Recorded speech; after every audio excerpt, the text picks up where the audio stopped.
ہے ان کے غم میں برابر کے شریک ہے۔ ہم دنیا کی ان سپر پاور طاقتوں کو آج کے اسٹیج سے چیلنج کرتے ہیں، کیا یہی انسانیت ہے؟ کیا یہی انصاف ہے؟ کیا یہی ہمدردی ہے کہ ظالم کے ہاتھ مضبوط کیے جا رہے ہیں اور بے گناہ مظلوموں کو ان کے ہی ملک میں تباہ اور برباد کیا جا رہا ہے؟ مذمت امریکہ کی ہونی چاہیے، برطانیہ کی ہونی چاہیے، اسرائیل کے مددگاروں کی ہونی چاہیے۔ پوری دنیا جانتی ہے، جتنے یقین سے کہا جاتا ہے امریکہ امریکیوں کا ہے، برطانیہ برطانیوں کا ہے، سارا ملک ان ملک والوں کا ہے، تو فلسطین فلسطینیوں کا نہیں ہوگا۔ وہ اپنی سرزمین کی آزادی کے لیے غاصب یہودی اسرائیل سے اپنے ملک کو آزاد کرانے کے لیے اگر وہ جنگ لڑتے ہیں ان کو دہشت گرد کہا جائے گا۔ ہماری آج کی کانفرنس ان مجاہدین کی تائید کرتی ہے، ان کی شہادتوں اور قربانیوں کی قبولت کے لیے دعا کرتی ہے، اسرائیل کے حمایتیوں کی پرزور لفظ مذمت کرتی ہے۔ میرے عزیز دوستو، ایک خطاب باقی ہے صدر محترم سے پہلے، انتہائی اہم خطاب ہے۔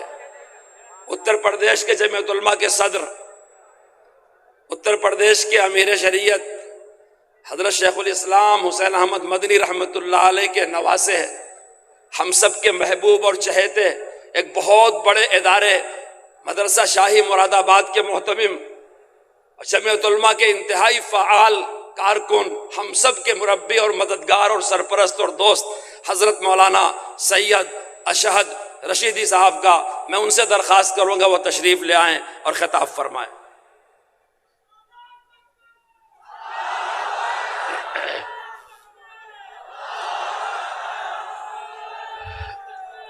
بسم اللہ الرحمن الرحیم،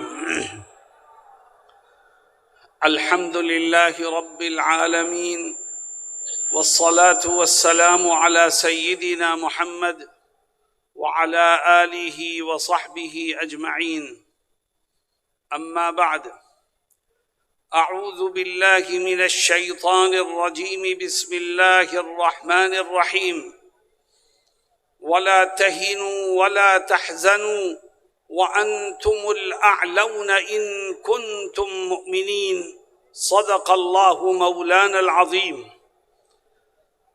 حضرت صدر محترم، جمعیت علماء بہار کے ذمہ داران اور صوبے کے کونے کونے سے آئے ہوئے لوگوں، میں آپ کو اس بات کا یقین دلانا چاہتا ہوں کہ جو اللہ پر ایمان رکھتا ہے وہ کبھی حالات سے مایوس نہیں ہوا کرتا۔ تاریخ اس بات کی گواہ ہے کہ اسلام اور مسلمانوں کو مٹانے والی طاقتیں مٹتی گئیں اور اسلام آج بھی زندہ ہے، اور جب تک چاند سورج رہے گا اسلام باقی رہے گا۔ میرے دوستوں اور ساتھیوں، حالات یقیناً پریشان کن ہیں، مگر آپ کا کام حالات سے گھبرانا نہیں ہے، آپ کا کام حالات کے رخ کو موڑ دینے کا ہے۔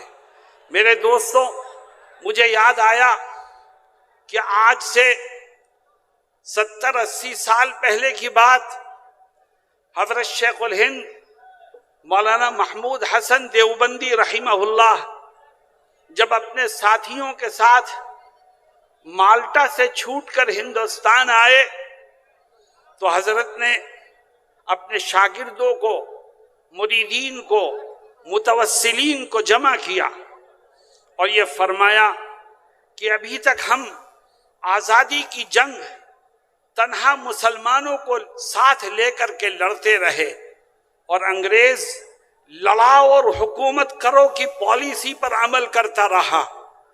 اب ہمیں اپنے ساتھ ہندوؤں کو بھی لینا ہے، مسلمانوں کو بھی لینا ہے، سکھوں کو بھی لینا ہے، عیسائیوں کو بھی لینا ہے، اور جب سارے ہندوستانی مذہب سے اوپر اٹھ کر انگریزوں کے خلاف کمر بستہ ہو کر میدان میں آئیں گے تو اس طاقت کو یہاں سے اپنا بوریا بستر گول کرنے پر مجبور ہونا پڑے گا۔ دنیا نے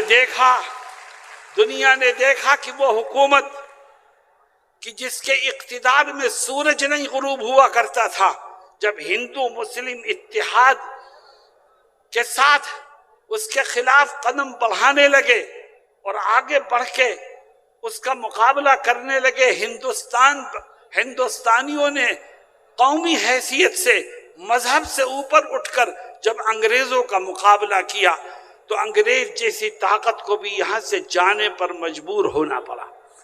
میں نے گزشتہ دنوں کچھ سیاسی پارٹیوں کے فرقہ پرست لیڈروں کی زبان سے ایک نعرہ سنا ہے، میں اس نعرے کو صحیح سمت دینا چاہتا ہوں۔